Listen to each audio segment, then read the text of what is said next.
February 41, my roommate said, hey, there's an article in the paper here. The Royal Air Force is taking trainees with a high school education. Mm-hmm. And they're training them here in the States at what they call the British Flying Training School.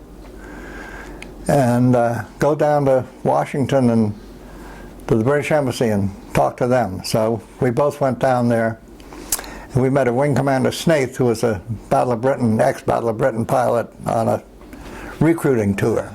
He checked our credentials. Said, oh, well, you fellows are jolly well educated. He said, if you can pass on stringent physical, you might be accepted. Well, I think 4 or 5 days later it was, we both got a telegram saying we were accepted. Wow. My roommate backed out. His girlfriend didn't want him to leave town. I accepted.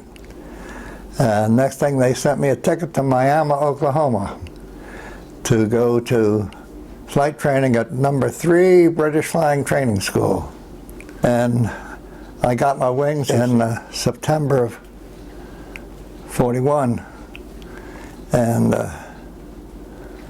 so now, because you were in the Royal Air Force, you weren't able to be drafted into the United States Army. They could if they wanted to, sure. The British, I wasn't officially in the RAF.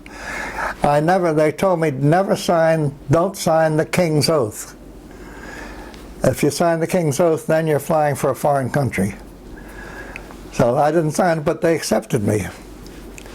They did that up when I was up in Halifax, Nova Scotia, just getting on the Queen Elizabeth on my way over to the UK. And so, did the United States Draft Board ever try to reach you? No. Yes, I got drafted in 1944. Oh, in 44. Well, one day I was by then I was in the 8th Air Force, and the adjutant called me in one day and said, you know, you're in deep trouble, Jack Bradshaw. Said, I've got a notice from your draft board here that you were supposed to have signed up in February of 1942. And here it is, 1944, April 44, and they're still looking for you. And he said, what are you going to do about it? I said, I don't know, what should I do about it? And he said, tear it up. I wish I'd kept it, though. I never got in any trouble.